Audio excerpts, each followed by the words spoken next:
వరంగల్ ఉప ఎన్నికలో టీఆర్ఎస్ సమరశంఖం పూరించింది. దూకుడుతో ప్రచారాన్ని ప్రారంభించింది. ఒక్కో మంత్రికి ఒక్కో అసెంబ్లీ నియోజకవర్గం బాధ్యతలను అప్పగించింది. నేతలంతా ఓరుగల్లులో మకాం వేసి తమ అభ్యర్థిని గెలిపించుకునే ప్రయత్నాల్లో పడ్డారు.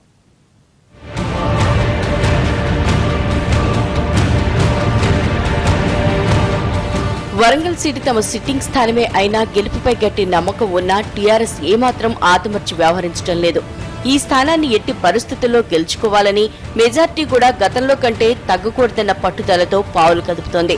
దీనిలో భాగంగా ప్రత్యర్థుల కంటే ముందే అభ్యర్థిని ఖరారు చేసింది టీఆర్ఎస్. ప్రచారంలో కూడా అదే దూకుడు ప్రదర్శించాలని భావిస్తోంది.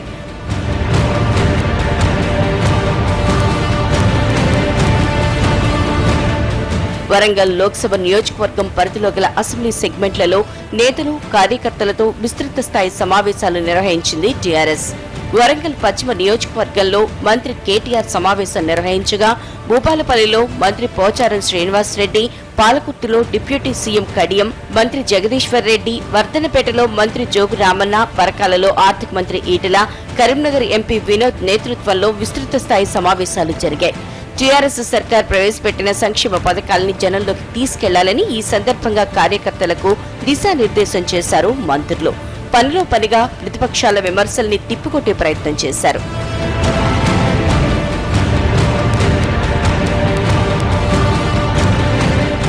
కాంగ్రెస్ 60 ఏళ్లలో చేయని అభివృద్ధిని తాము 60 నెలల్లో చేసి చూపిస్తామన్నారు మంత్రి కేటీఆర్. అయితే ఎన్నికల్లో అతి విశ్వాసంతో ముందుకు వెళ్లొద్దన్నారాయన. గత ఎన్నికల్లో వచ్చిన మెజార్టీకి ఒక్క ఓటు కూడా తగ్గకుండా చూడాలని పార్టీ శ్రేణులకు సూచించారు కేటీఆర్. రేపు ప్రజలకు గడప గడప కూడా మనం చెప్పవలసిన ఒక్క మాట, 60 సంవత్సరాల్లో కాంగ్రెస్ తెలుగుదేశం పార్టీలు చేయని అభివృద్ధిని 60 నెలల్లో చేసి చూపెట్టే బాధ్యత ఖచ్చితంగా ఈ ప్రభుత్వాన్ని చెప్పి మనం గడప గడపకు చెప్పాల్సిన అవసరం ఉన్నది. గెలుపు ఖాయం మీకు తెలుసు, మాకు తెలుసు, అందరికీ తెలుసు, ప్రత్యర్థులకు కూడా తెలుసు. రైతుల ఆత్మహత్యలపై ప్రతిపక్షాలది అనవసర రాద్ధాంతమంటూ ఫైర్ అయ్యారు మంత్రి పోచారం శ్రీనివాస్. కాంగ్రెస్ 60 ఏళ్ల పాపాలను తాము ఒక్కొక్కడిగా కడిగేస్తున్నామన్నారాయన. మంత్రులు ఇంద్రకరణ్ రెడ్డి, జోగు రామయ్య కూడా ప్రత్యర్థులపై విరుచుకుపడ్డారు. ఈ 42 ఏళ్ళు కాంగ్రెస్ 17 సంవత్సరాలు తెలుగుదేశం పార్టీ వాళ్ళు చేసినటువంటి ఒక పాపాన్ని మనం నడుగుతున్నాం. ఈరోజు ఈ యొక్క కష్టానికి నష్టానికి కారణం ఎవరు? 16 మాసాల క్రితం వచ్చినటువంటి మనమా,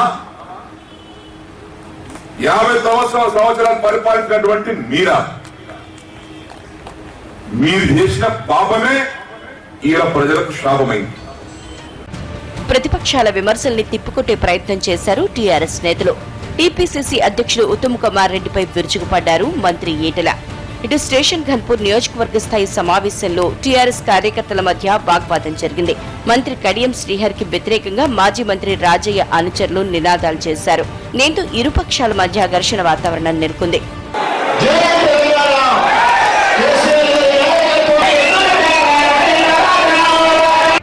వరంగల్ తూర్పు మినహా 6 అసెంబ్లీ నియోజకవర్గాల్లో విస్తృత స్థాయి సమావేశాలు జరిగాయి. కార్యకర్తలకు దిశానిర్దేశం చేసిన నేతలు ప్రచారాన్ని హోరెత్తించేందుకు ఏర్పాట్లు చేస్తున్నారు.